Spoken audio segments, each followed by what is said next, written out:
Yun, salamat sa Panginoon sa muling pagtayo ko rito kung saan ay patuloy pa rin akong kinakabahan. Ngunit salamat sa Diyos dahil sa Kanyang kapurihan, ang lahat ng ito ay para po sa Kanya. Sa earthly ministry ng ating Panginoong Hesus ay tahasang sinabi niya na ako ang tinapay ng buhay. Bakit sinabi ng Panginoon na ang tulad ng sinabi na niya ito, na ako ang tinapay ng buhay? Ang tema po ng ating pag-uusapan sa hapong ito ay about God's provision. Ngunit yung topic natin ay Jesus, the bread of life. Si Jesus ang tinapay ng buhay. At mayroon po lang tayong dalawang puntos na bibigyan ng pagpapaliwanag. Una po dyan ay yung pagkain na nasisira o yung pagkain pang-pisikal. At yung pangalawa, yung pagkain na hindi nasisira o yung pagkain pang-espiritual. Pero bago tayo magpatuloy, tayo muna ay yumuko at tayo ay manalangin. Muli ang manaming Diyos na dakila, banal at makapangyarihan sa lahat. Muli sa oras na ito, Panginoon, sa aming pag-aaral ng iyong salita, patuloy kaming samahan, Panginoon, at ang iyong salita, Panginoon, na pagmumula ng aming mga pagbubulayan ay patuloy na ipaunawa mo sa bawat isa sa amin, Panginoon, upang makita namin ang mga katotohanan na ito na hindi pa namin nakita noon, O Diyos, at kung paanong ang iyong salita lamang, Panginoon, ang siyang dapat na maipahayag na mayroong katotohanan. At ang mga salita mong ito, Panginoon, naway magbigay sa amin ng kalakasan sa aming mga pananampalataya. Maraming salamat, Panginoon. Ito po ang aming dalangin sa pangalan ng aming Panginoong Hesus. Amen. Sa kasaysayan, mga kapatid, kung paanong yung mga Israelita ay hinango ng Diyos mula sa pagkailipin ng bansang Ehipto, at ang kanyang ginamit ay walang iba kundi si Moises. At nakita natin kung paano sila ginabayan ng Diyos sa kanilang paglalakbay kung saan sila ay dadalhin doon sa lupang pangako. At sa kanilang paglalakbay ay naroon yung kanilang pagreklamo. So nakita natin doon sa ating binasa kanina sa parallel verse, at doon ay sinasabi nila na mas mabuti pang nanatili na lamang sila doon sa Ehipto dahil doon maski papano sila po ay nakakakain ng karni at tinapay. Ngunit sinabi ng Panginoon kay Moises at kay Aaron na sila po ay bibigyan ng pagkain dahil yung kanilang kinalalagyan nung panahong iyon, yung ilang na iyon ay wala pong mabibilhan ng makakain, wala rin mapagkukuhaan ng pagkain, maging maiinom.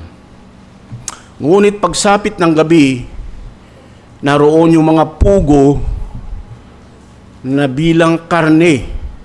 At yun ang prinobide ng Diyos para sila ay makakain. At pagdating naman sa umaga, naroon naman yung tinatawag na mana na natatakluban po ng hamog. Pagka wala na yung hamog, nandoon na yung mga mana. Yun po yung tinapay na hindi nila nakikilala. Yung tinapay na yon na galing sa Diyos. Ngunit sila man ang lahat ay kumain, sila'y nabusog, silang lahat ay namatay. At ang lahat ng iyon ay provision lamang ng Diyos para sila ay makapagpatuloy sa kanilang paglalakbay. So yan po yung una nating titignan, mga kapatid, doon sa ating unang pointers, yung pagkain na nasisira. Pinakain ng Diyos yung ating mga ninuno ng panahong iyon, yung mga Israelitang iyon, ng isang pagkain na hindi nila nakikilala, ngunit yung pagkain na iyon ay nasisira. Opo, nakakapagbigay po ng kabusugan sa kanilang pisikal na katawan, nagkakaroon sila ng lakas para sila ay makapagpatuloy sa kanilang paglalakbay. Pero yun lamang, hanggang doon lang yung kayang ibigay ng pagkain na yon. At yung pagkain na yon, yung tinapay, kung bakit ginamit ng Panginoong Hesus yung tinapay na yon. Una po, dito sa ating talata na ating pagbubulayan, ay yung mga taong nakakain. Ano po, yung 5,000 pinakain ng Panginoong Hesus, mahigit 5,000 sa 5 pirasong tinapay lamang at sa 2 pirasong isda. Kaya sila po ay patuloy na sumusunod sa Panginoon, siya ay hinahanap nila. At sa tagpong ito, mga kapatid, ano ang sinabi ng Panginoong Hesus sa kanila? Muli nating basahin mula dito sa aking hawak na Biblia, ang magandang balita. Pagpaumanhin po ninyo dahil ito na lang yung aking gagamitin.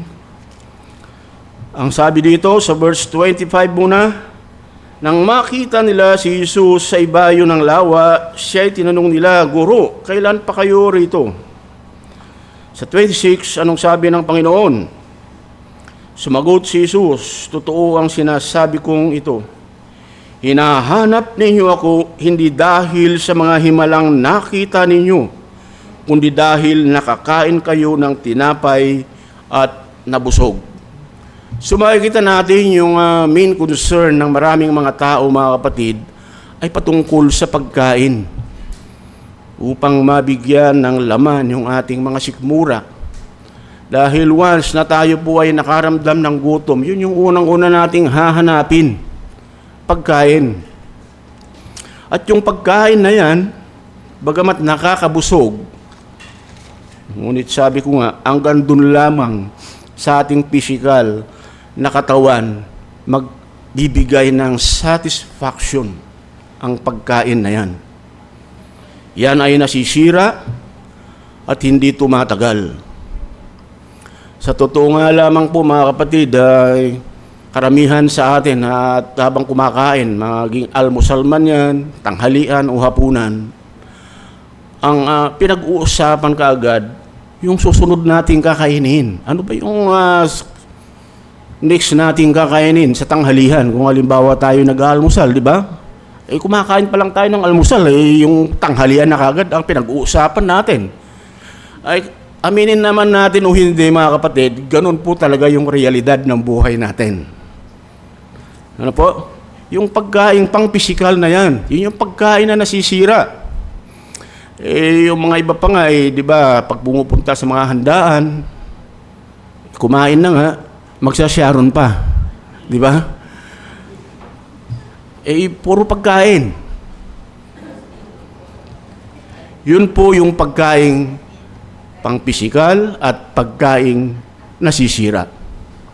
At yung tinapay na yan, kung bakit ginamit ng Panginoon, ay yung tinapay na yan, yun po yung pangunahing pagkain ng mga tao doon sa parte ng Middle East, na kung saan ito po ay tawaging kabus. Tama po ba yan, Ate Levi? Galing po kayo doon. Kabus ang tawag doon, yung tinapay na yan. Yun po yung tinapay na walang libadura na galing sa trigo. While dito sa atin, mostly sa Asian countries, kanin. Ano po? Yung only rice. Lagi nating hinahanap po yan. Maliban na lamang doon sa mga naglo-low carb. Ayaw nilang kumain ng kanin. Pero pagkain pa rin ang pinag-uusapan po dito. Hindi lamang sa tinapay. Ginamit lamang ng Panginoong Hesus yung tinapay dahil yun ay yung ang pagkain nila doon. Pag kumain na sila noon, busog na sila. Tayo, dito sa atin, pag tayo kumain ng tinapay, kahit galing man yan sa Bread Talk o sa Prince Baker na yan, maghahanap pa rin tayo ng kanin, hindi po ba? Hahanapin pa nga natin yung mga only rice. Saan ba yung mga only rice dyan? Ha? Yung mga mahilig sa mga inasal. Di ba? Yun po yung mga pagkain na nasisira, na higit na pinagsisikapan ng marami. Kaya ginamit ng Panginoon yun. Yung pagkain na yun. Sa totoo lang, yung mga mangingisda, kung bakit sila nangingisda, para meron silang may benta, may pambili ng bigas. Kasi wala silang produktong bigas eh. Hindi sila nagtatanim. Magtitira lang sila ng mauulam nila, yung maibebenta ay pangbibili ng bigas.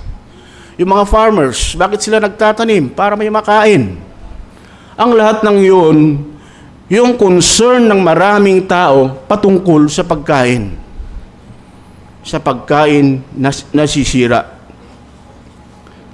Yan na yung karamihan na mindset ng maraming tao sa ngayon, mga kapatid. At yung pagkain na yan, na nasisira, pag nasubrahan tayo ng kain na wala na tayong pinipili, dyan po nagmumula lahat ng sakit, di ba? Pagkatapos sa bandang huli, magpapa-hospital tayo, magpapadoktor, kung ano-ano na. Marami na pala tayong sakit. At ang lahat ng iyon, sabi ng doktor, galing sa pagkain. So ipagbabawalan na tayong kumain. Huwag na tayong kumain ng ganito, ng ganyan. Nung mga bata-bata pa tayo, lalo na sa mga mahihirap na kagaya ko, gustong-gustong kumain ng mga masasarap na pagkain, hindi ako makakain. Bakit? Wala pa akong pambili. Nung kailan tumanda na tayo, dahil medyo nagkaroon na rin ng laman yung bulsa, pwede na nating, kaya na nating bumili ng pagkain na masarap, hindi na rin tayo makakain noon, makabili, bawal na. Di po ba? So, sakit na yung mga tuhod natin. So, marami na. Yun po yung naidudulot ng pagkain na nasisira. Kaya nga nung sabi ng Panginoon dito, muli, basahin natin itong John chapter 6. Sa verse 27, sabi niya, huwag ang pagkaing nasisira ang inyong pagsikapang kamtan, kundi ang pagkaing hindi nasisira na nagbibigay ng buhay na walang hanggan. Iyan ang ibibigay sa inyo ng anak ng tao, sapagkat ipinapakita ng Diyos Ama na siya ang may ganitong karapatan. Yan na pumasok, mga kapatid, yung main concern ng Panginoong Hesus sa bawat isa sa atin. Yung ating spiritual na buhay. Pumasok na dyan, ipinasok na niya yung spiritual na buhay na kung saan yung pagkain na nasisira ay hindi dapat nating masyadong bigyan ng pagpapahalaga sa tulad nating mga mananampalataya, bagamat ang mga pagkain na yan ay mahalaga sa atin para tayo ay mabuhay, magkaroon ng lakas at makapagpatuloy sa buhay nating ito. Ngunit higit sa lahat, sabi ng Panginoon, ito yung ating pagsumikapan, yung pagkain na hindi nasisira. Ano ito? Sa Deuteronomy chapter 8, verse 3 pa lamang, doon sa lumang tipan, mga kapatid, ang sinabi ni Moises doon sa mga Israelita, bago sila pumasok doon sa Promised Land, sila po ay kanya nang binigyan ng tagubilin na sila ay mamuhay sa pananampalataya. Sila ay sumunod sa utos ng Panginoon. Ano yung utos ng Panginoon? Yung kanyang salita. Kung paanong sila ay hinango mula doon sa pagkaalipin sa Ehipto upang ibigay sa kanila yung kanyang salita, yung kanyang kautusan, yung law of Moses na sinasabi na naisulat doon sa 2 tapyas na bato, yung salita ng Diyos na iyon na kailangan nilang basahin, pag-aralan. Ipinangaral ni Moises sa kanila noon iyon. Kaya't pahalagahan natin, o ninyo, sabi ng Diyos sa kanila, yung salita ng Diyos na huwag ninyong kalilimutan, itanim nyo sa inyong mga puso sapagkat ito ang magbibigay sa inyo ng buhay na walang hanggan. Okay, basahin po natin yung Deuteronomy chapter 8 verse 3. Anong po sabi dito?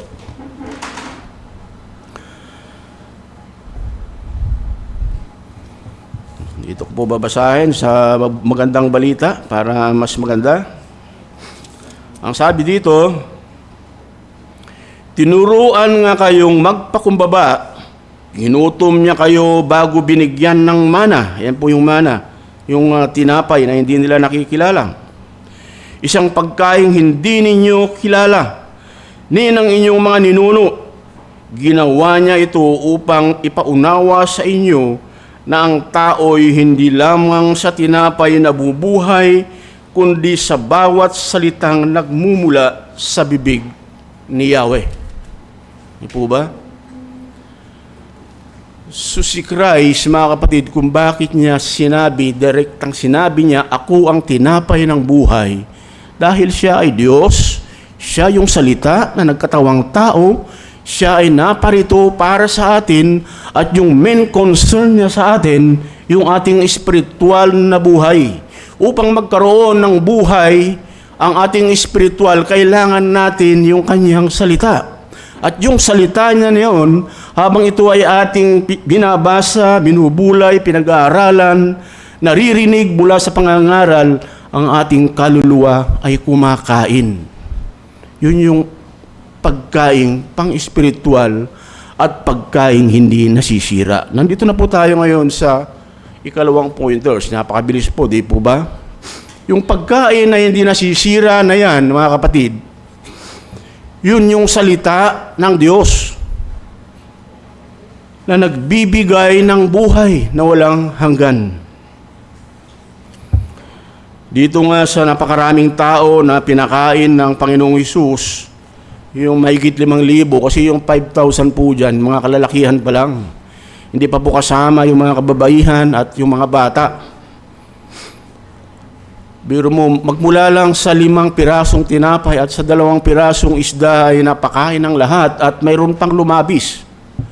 Hindi po nila nakita yung kanyang ginawa noon ng mga himala. Siya ay nagpagaling ng mga may sakit, yung anak ng isang pinuno, at yung lumpo na nakalakad.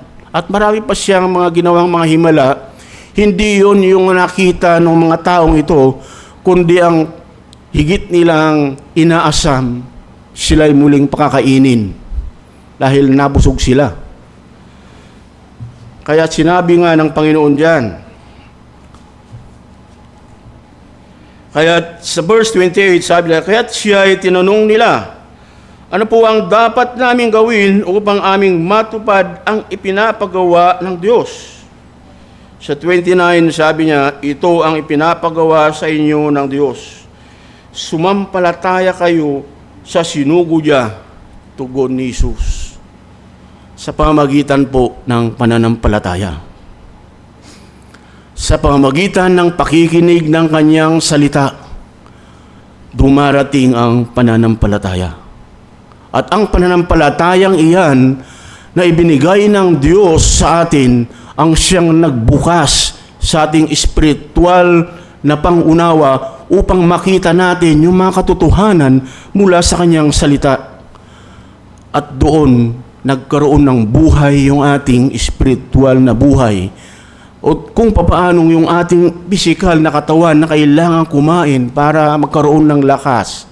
Gayon din naman yung ating kaluluwa. Yung ating spiritual na buhay. Kailangan din namang kumain. Isang araw na nga lang sa isang linggo, tapos hindi pa tayo a-attend.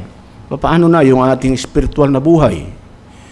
So mabuti naman kung tayo po ay nagbabasa, nag-aaral ng kanyang salita sa ating mga tahanan, maganda po yun. Dahil yung ating kaluluwa kumakain. ng salita ng Diyos at nabibigyan ng lakas. Pero kailangan naman nating tignan yung ating mga binabasa at ipanalangin na ito ay maunawaan natin, dahil kung mali naman yung ating interpretasyon doon sa ating binabasa at pinag-aaralan, ay baka naman mauwi tayo sa wala. Although yung salita ng Diyos ay pagkain ng ating kaluluwa,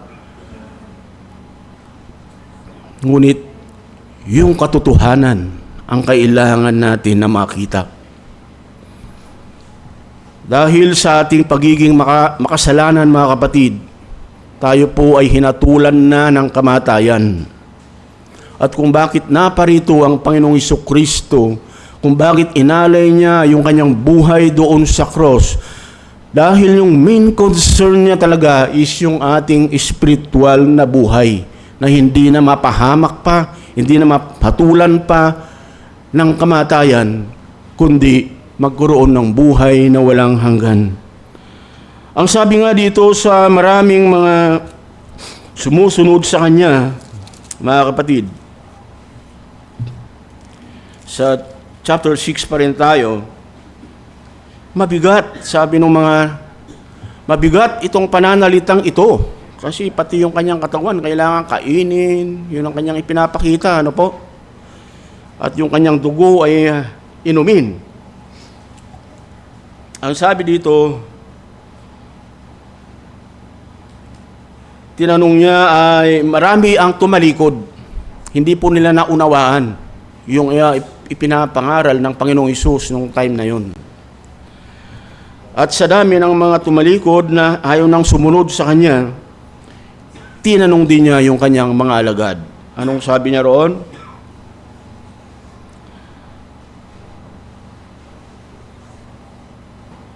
Sa verse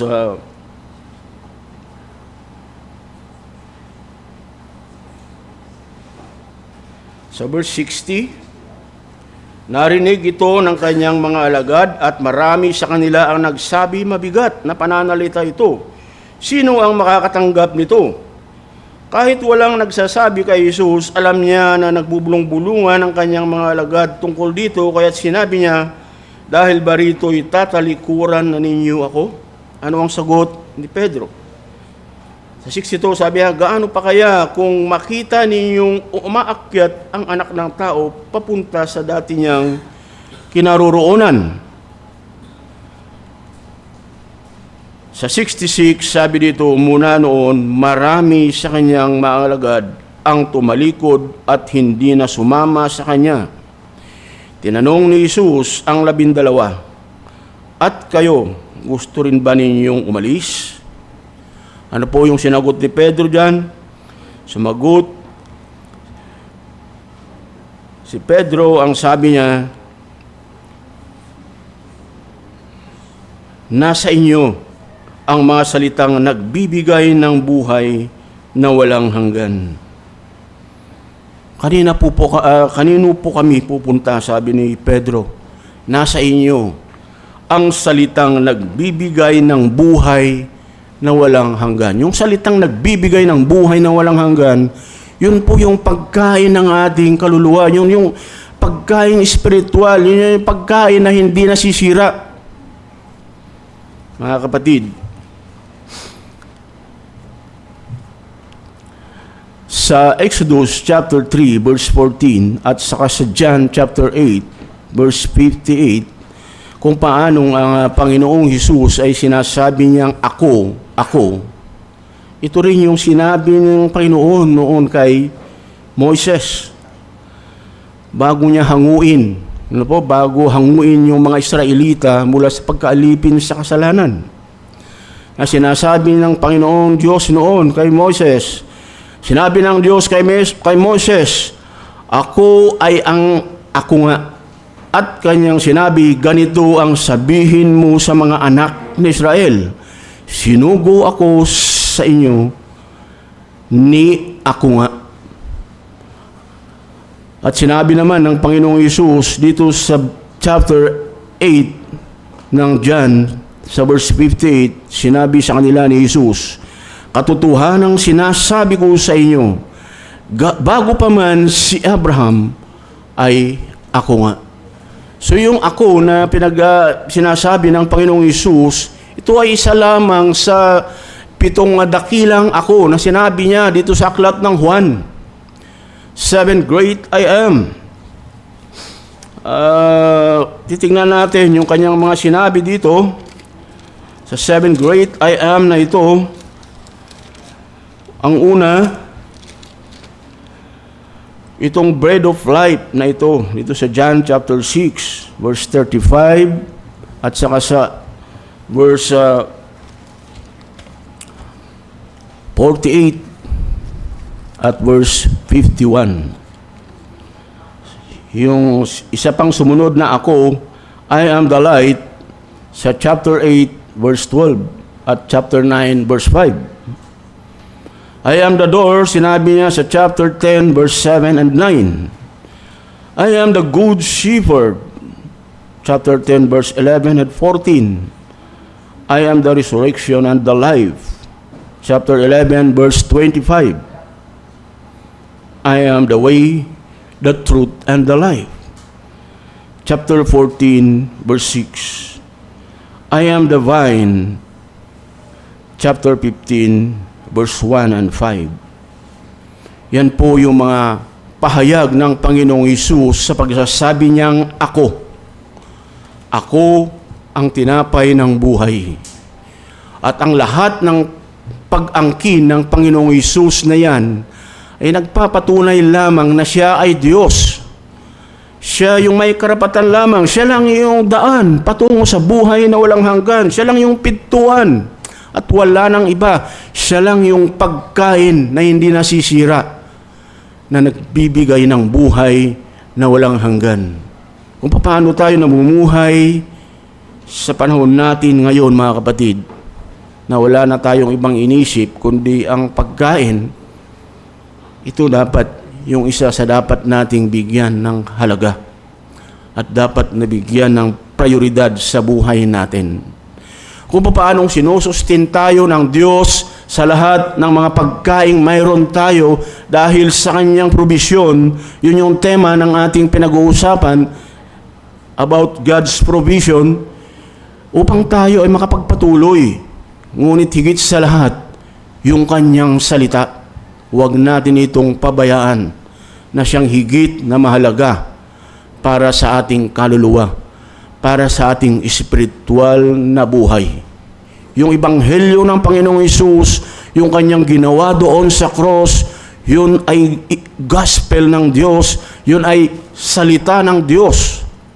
Ang sino mang sumampalataya doon sa Kanya ay hindi na mapahamak, kundi magkaroon ng buhay na walang hanggan. Yun, ang lahat ng yun ay sa biyaya at habag ng Diyos.